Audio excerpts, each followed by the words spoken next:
Audiolibros en 15 minutos. Suscríbete al canal y explora un nuevo libro cada día. La Guerra de Vietnam tuvo sus raíces en la historia colonial de la región. Más de 40 años después de su finalización, los horrores de la Guerra de Vietnam siguen grabados en nuestra memoria colectiva, un reflejo de la Guerra Fría en general. Pero eso no era todo. De hecho, los motivos del conflicto se remontan mucho más atrás. Los franceses habían gobernado lo que hoy son Vietnam, Laos y Camboya con el nombre de Indochina francesa desde el siglo XIX. A medida que los imperios se derrumbaban tras la Segunda Guerra Mundial, los franceses se enfrentaron a crecientes gritos por la autodeterminación nacional en sus colonias. Concretamente, en Vietnam, los franceses se encontraron luchando contra el Viet Minh, una organización revolucionaria a favor de la independencia dirigida por Ho Chi Minh. Esta primera guerra de Indochina duró de 1946 a 1954. A pesar de que el ejército francés contó con el respaldo de asesores y armamento estadounidenses después de 1950, fue el Viet Minh quien se las arregló tenazmente para hacerse con la delantera. Finalmente, en Ginebra, en 1954, ambas partes acordaron acuerdos de paz. Los franceses se marcharían, mientras que Vietnam se independizaría de facto. Sin embargo, el país se dividiría temporalmente en dos en el paralelo 17. Vietnam del Norte existiría como un estado comunista, mientras que Vietnam del Sur sería una república respaldada por los franceses y los estadounidenses. Las elecciones de 1956 tenían por objeto poner fin a esta división temporal para que los países pudieran unirse como lo deseaban sus pueblos. Sin embargo, el gobierno de Vietnam del Sur incumplió el Acuerdo de Ginebra cuando quedó claro en qué dirección soplaba el viento. De hecho, el presidente estadounidense Eisenhower estimó que los comunistas obtendrían alrededor del 80% de los votos. No se celebraron elecciones, Estados Unidos apoyó a Vietnam del Sur, porque era una república al estilo occidental, y podía ayudar a contener la expansión del comunismo desde el Estado comunista del Norte. Fue esta decisión la que llevó al Viet Minh, ahora rebautizado como Viet Cong, a lanzar una campaña de resistencia armada en Vietnam del Sur. Para ellos, sus vecinos del sur eran un estado títere occidental no democrático. Parecía seguro que el impopular y débil gobierno de Vietnam del Sur capitularía ante el Viet Cong. La intervención estadounidense y la llegada de tropas estadounidenses se hicieron inevitables. La batalla de Hue marcó un punto de inflexión en el apoyo público estadounidense a la guerra de Vietnam. Mientras tanto, en los Estados Unidos, la opinión pública sobre la guerra de Vietnam comenzó a cambiar. Si bien el movimiento contra la guerra había ido creciendo lentamente desde el comienzo de la guerra, fueron las imágenes y las transmisiones de noticias de Hue las que cambiaron el rumbo. Casi se podría decir que en 1967, el sentimiento contra la guerra estaba de moda, ya que celebridades como Muhammad Ali y Carl Wilson de los Beach Boys anunciaron su oposición. Nada menos que Martin Luther King Jr. condenó la participación de Estados Unidos en Vietnam. A sus ojos, los Estados Unidos se habían avergonzado a sí mismos al propagar esa violencia por todo el mundo. Incluso la campaña de reelección presidencial de LBJ comenzó a tropezar debido a la guerra. El candidato contra la guerra Eugene McCarthy se enfrentó a una impugnación de su propio partido para ser nominado. Pero fueron las noticias las que cambiaron la opinión. El presentador de noticias de la CBS Walter Cronkite, conocido como el hombre más confiable de Estados Unidos, había visitado Hue mientras se libraba la batalla. A su regreso, Cronkite transmitió un análisis devastador de las fallas de la inteligencia militar estadounidense, junto con imágenes de la antigua ciudad destruida. No solo sorprendió al público, sino que, según se informa, también hizo que LBJ pensara que la reelección podría estar fuera de su alcance. El informe de Cronkite concluyó con la sugerencia antes impensable de que la guerra no se podía ganar.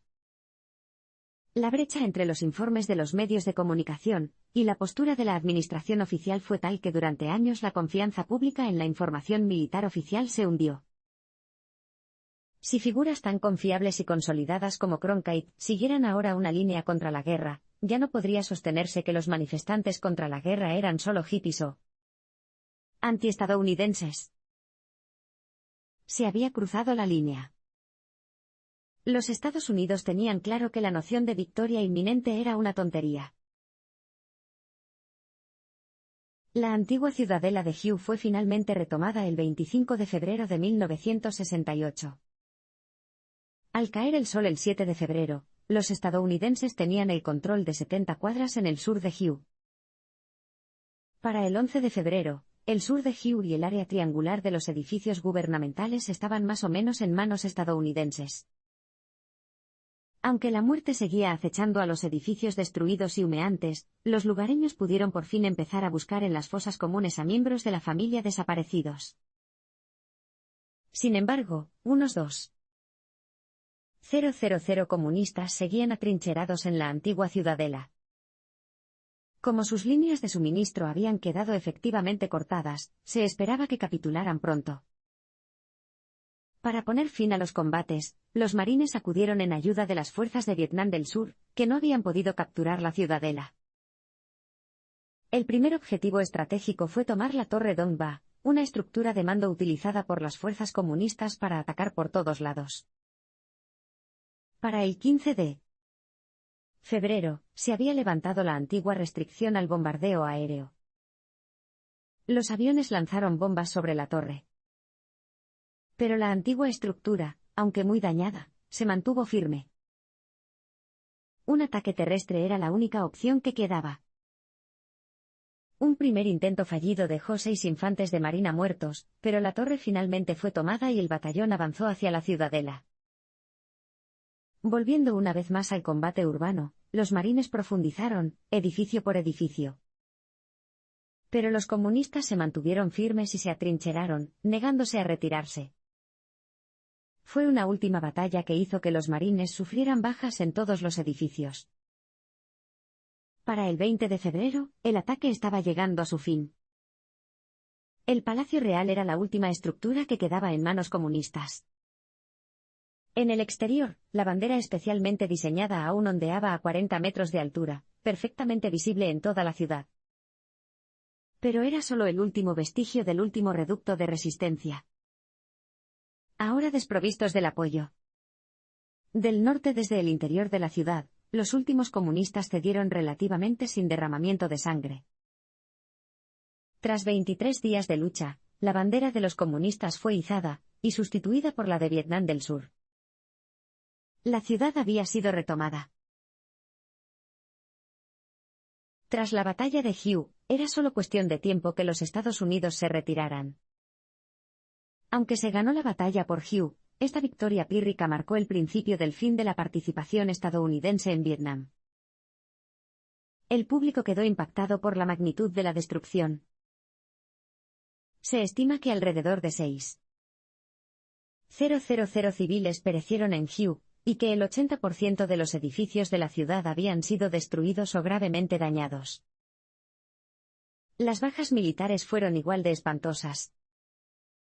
Se cree que murieron entre 2,405,000 comunistas, 250 estadounidenses y 458 vietnamitas del sur.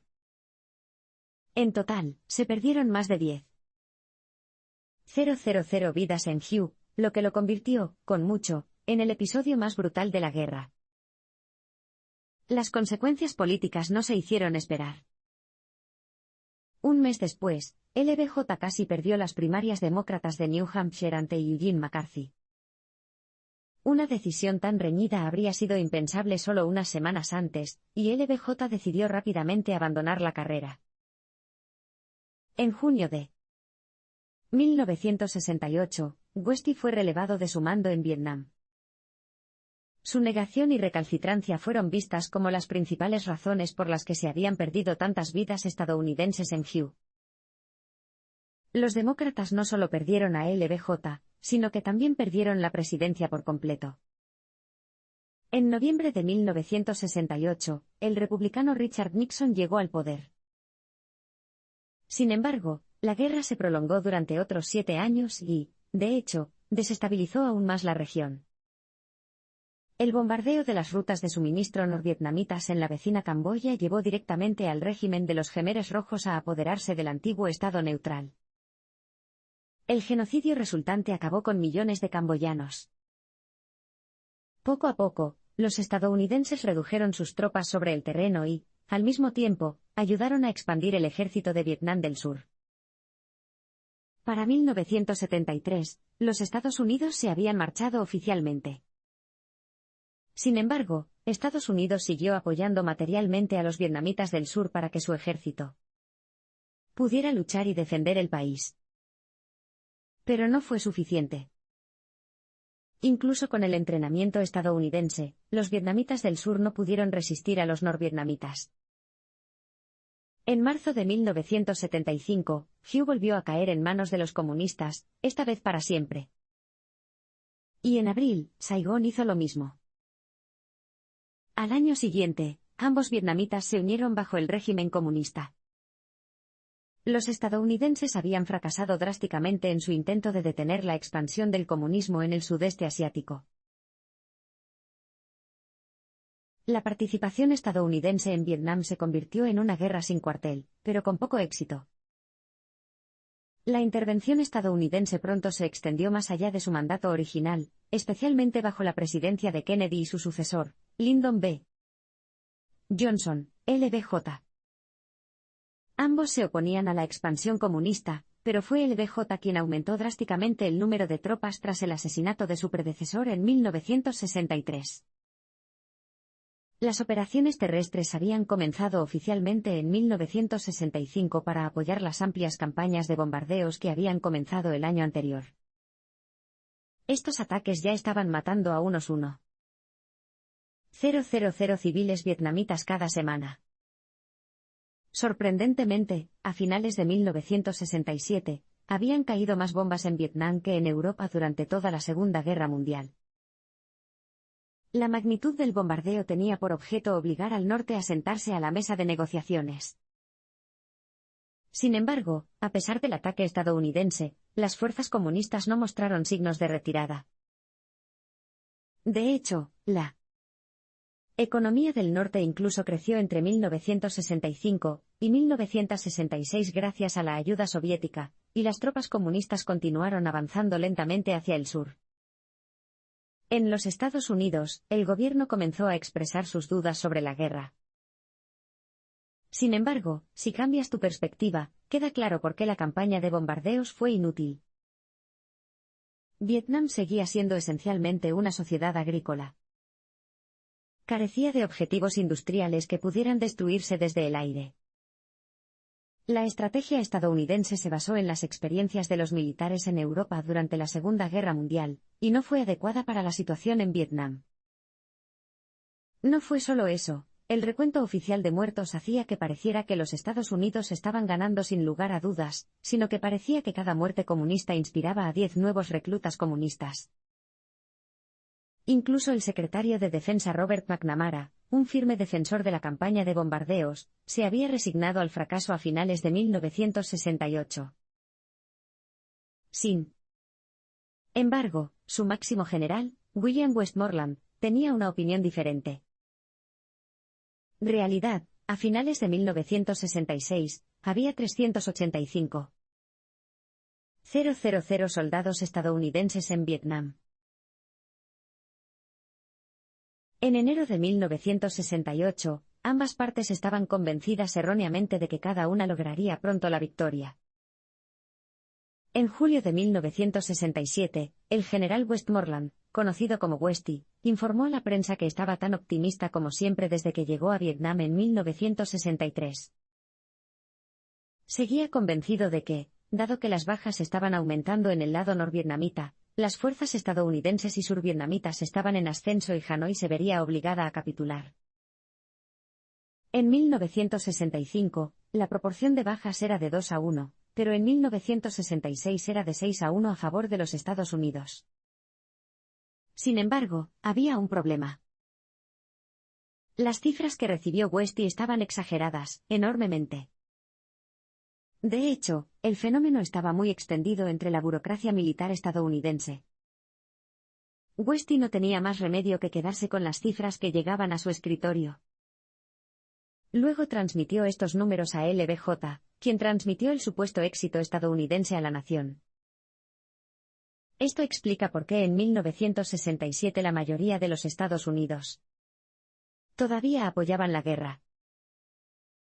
En diciembre de 1967, Westy anunció que la fase decisiva final de la guerra comenzaría el mes siguiente. Implicaría fortalecer las fuerzas de Vietnam del Sur. Al mismo tiempo, las fuerzas norvietnamitas estaban destinadas a perder el apoyo popular, porque estaban sufriendo un gran número de bajas. Mientras tanto, al norte del paralelo 17, el régimen comunista con sede en Hanoi también estaba convencido de que la victoria pronto sería suya.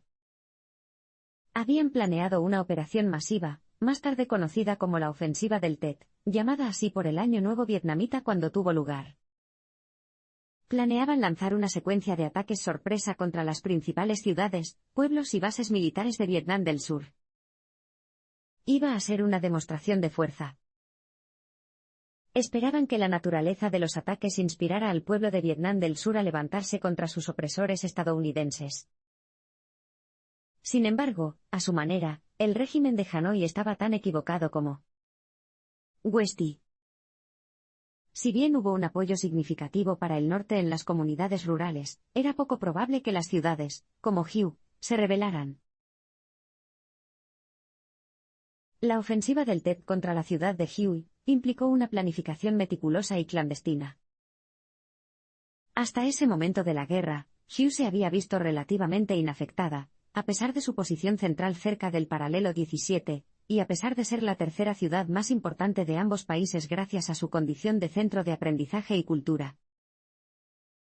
Hue incluso había sido la base del poder vietnamita durante más de un siglo antes del período colonial francés. Su ciudadela imperial estaba bien fortificada. Pero, lo que es más pertinente, era simbólicamente importante para la nación vietnamita. Se calculó que se necesitaría una fuerza de casi 10,000 soldados si se quería tomar y retener la ciudad. La aldea cercana de La Chu ya se había establecido como base para 1000 personas del Viet Cong. La campaña se coordinaría y se reabastecería desde allí. En Hue, las células clandestinas locales estaban reclutando. Estos nuevos miembros eran fundamentales y podrían transmitir un conocimiento detallado de la geografía de la ciudad. Simultáneamente, miles de unidades antitanque, de artillería irregulares avanzaban, sin ser vistas ni escuchadas, por el campo hacia Hue. Cada unidad tenía sus propios pedidos específicos. Pero había una misión de gran importancia simbólica. A un hombre se le encomendó la tarea de izar una bandera especialmente diseñada que ondearía desde un mástil levantado justo a las afueras de la ciudadela, visible para toda la ciudad. La bandera había sido diseñada para inspirar a la población de Hue a unirse a la causa. Consistía en un fondo rojo, una estrella amarilla y 2 líneas azules que simbolizaban las facciones religiosas y la intelectualidad de la ciudad. La ofensiva del Tet fue atrevida. Para ejecutarse con éxito, el ataque tenía que ser repentino y clandestino. En resumen, perfecto.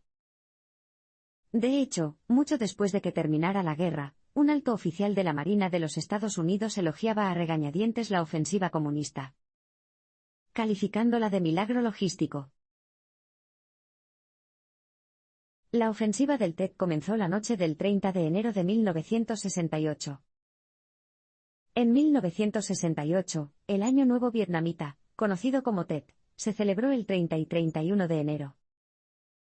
Normalmente se observaba una tregua durante el período festivo para que ambas naciones pudieran celebrar. Hanoi tenía planes diferentes. El régimen sabía que un ataque programado para coincidir con el del Tet sorprendería desprevenidos a los estadounidenses y a los vietnamitas del sur. Miles de soldados se trasladaron silenciosamente a sus posiciones en la ciudad y sus alrededores. Esperaron.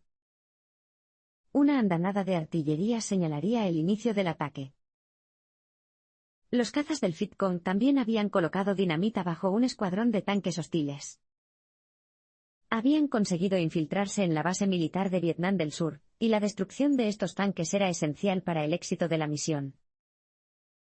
De repente, comenzó el aluvión. Se encendió la dinamita y los tanques volaron en pedazos. El cielo nocturno reverberó y se iluminó con una gigantesca bola de fuego. A kilómetros de distancia, en un campamento de la Marina de los Estados Unidos, se podía sentir el impacto. El área triangular llena de edificios gubernamentales al sur del río Wong y la ciudadela quedó abrumada. En cuestión de horas, los comunistas habían tomado 10 de las 11 puertas de la ciudadela. Las fuerzas del norte también lograron tomar la pista de aterrizaje, la base militar de Vietnam del Sur y la mayoría de los edificios gubernamentales, incluida la prisión. Sin embargo, a pesar de estos éxitos, el Vietcong siguió sin cumplir uno de sus principales objetivos. El complejo militar estadounidense se mantuvo resistente a los ataques. El avance del Vietcong por la ciudad fue tan rápido que tuvieron que dejar atrás a los combatientes para mantener su posición. El resultado fue que, cuando llegaron al complejo estadounidense, eran muy pocos para tomarlo. Sin embargo, no estaban demasiado preocupados. Estaban convencidos de que en poco tiempo la ciudad se levantaría y se uniría a ellos. Era solo cuestión de tiempo que la base estadounidense cayera. A las 8 de la mañana del 31 de enero, todo había terminado salvo la derrota del complejo estadounidense, que resistió. La simbólica bandera revolucionaria fue izada en la ciudadela. Allí se balanceaba con el viento, visible desde kilómetros. Tras la toma de Hue, el levantamiento popular no tuvo lugar. El ataque a Hue fue un componente importante de la ofensiva del Tet. Sin embargo, otros ataques planificados, incluido un ataque temerario contra la Embajada de los Estados Unidos en Saigón, no habían ido tan bien. Sin embargo, Hue seguía representando un gran premio, por lo que, horas después de la toma de la ciudad, las tropas comunistas se concentraron allí para el inminente e inevitable contraataque estadounidense. Además, las fuerzas del norte trataron de reunir rápidamente a los lugareños para que se unieran a su lado. Hanoi transmitió transmisiones de radio en toda la región, implorando a la gente que ayudara a expulsar a los estadounidenses. Los líderes comunistas sobre el terreno pronunciaron discursos efusivos y llenos de propaganda ante las asambleas de la población local. Proclamaron la liberación de Hue y afirmaron que los reclutas serían recompensados.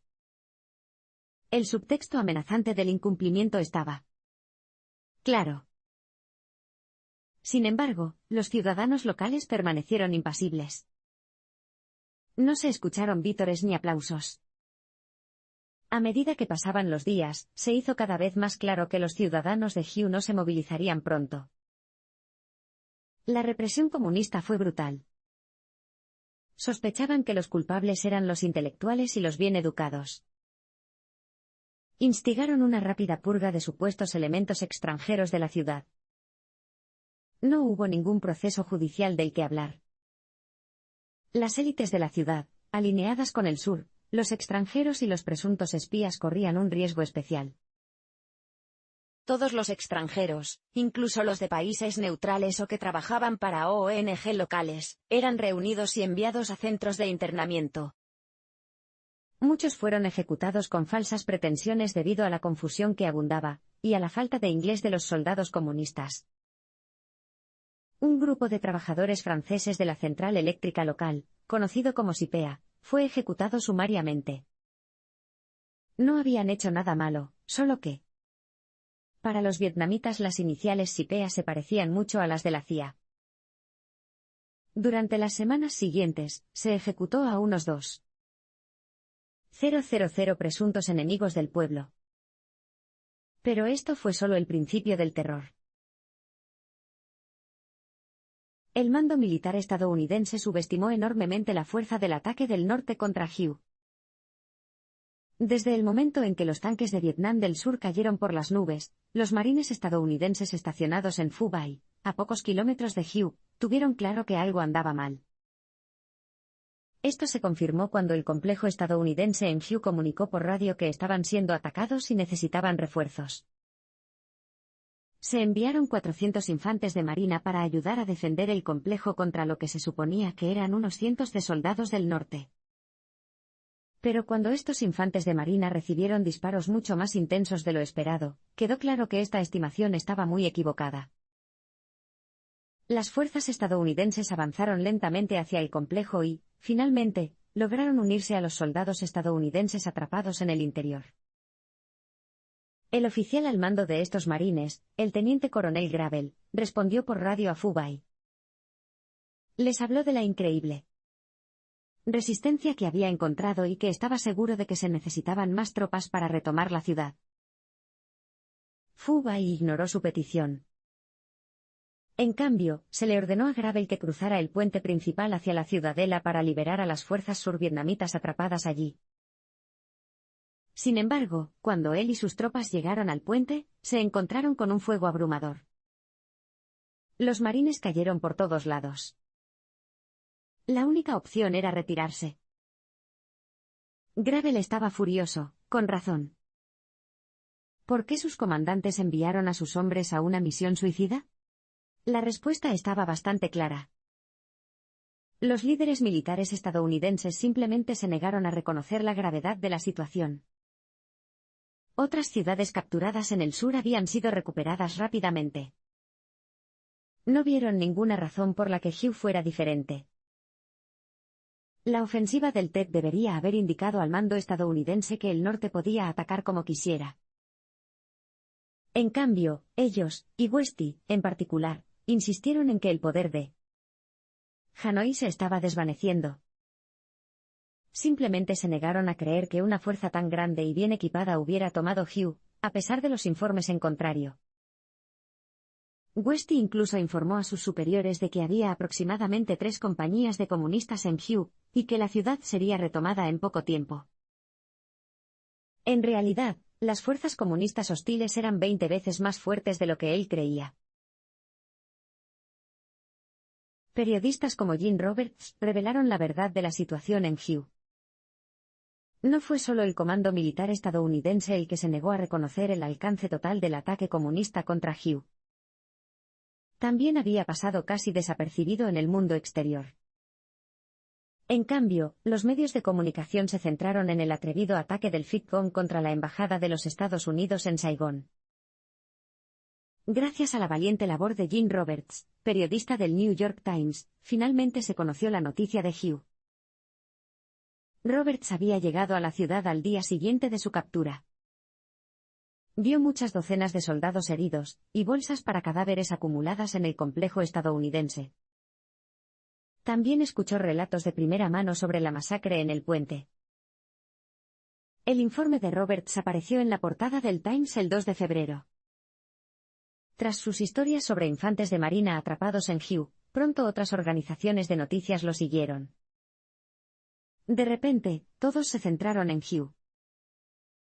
Lo que hace que los informes de Roberts sean especialmente impresionantes es que su información era más precisa y detallada que la de Westy o LBJ. Aún así, la estimación de Roberts de que había 5 batallones enemigos en la ciudad seguía siendo solo una quinta parte del número real. La respuesta de Westy y el mando militar fue poner fin al bloqueo, e incluso denunciaron que los informes de Roberts eran falsos. De hecho, el secretario de Defensa McNamara anunció en televisión que los comunistas habían fracasado en su ofensiva, ya que no habían podido controlar ninguna ciudad. McNamara incluso descartó la noticia de que la bandera comunista ondeaba sobre Hue por considerarla un truco publicitario, mientras que LBJ mantuvo públicamente el fracaso de la ofensiva del norte. La divergencia en la información fue asombrosa, y fue la primera vez en la guerra que los medios de comunicación y la clase dirigente contaban historias diferentes. Fue esta respuesta al ataque a Hue la que marcó un cambio en la esencia misma de la guerra de Vietnam. El contraataque estadounidense y subvietnamita finalmente comenzó a avanzar. Los combates en Hue continuaron a buen ritmo. Para el 3 de febrero, los estadounidenses habían logrado capturar otra manzana de la ciudad. Sin embargo, 100 soldados estadounidenses habían muerto en los 3 días transcurridos desde que las fuerzas comunistas capturaron la ciudad. Se necesitaba algo más. En consecuencia, los comandantes estadounidenses decidieron lanzar un ataque en 3 frentes para retomar la ciudad. En primer lugar, se interrumpirían las líneas de suministro comunistas en el campo alrededor de Hue. En segundo lugar, los marines liderarían un ataque al sur de Hue. Finalmente, los vietnamitas del sur atacarían la ciudadela. No cabía duda de la dificultad de la tarea. Como gran parte de la guerra hasta la fecha se había librado en el campo, los marines estadounidenses no se habían entrenado para el combate urbano a corta distancia. Además, debido a la importancia histórica de varios sitios de la ciudad, inicialmente se decidió que los bombardeos o el apoyo aéreo estaban descartados, a pesar de que eso habría ayudado a los infantes de marina. Los propios marines estaban dirigidos por el experimentado coronel Cheatham, que también había luchado en la Guerra de Corea.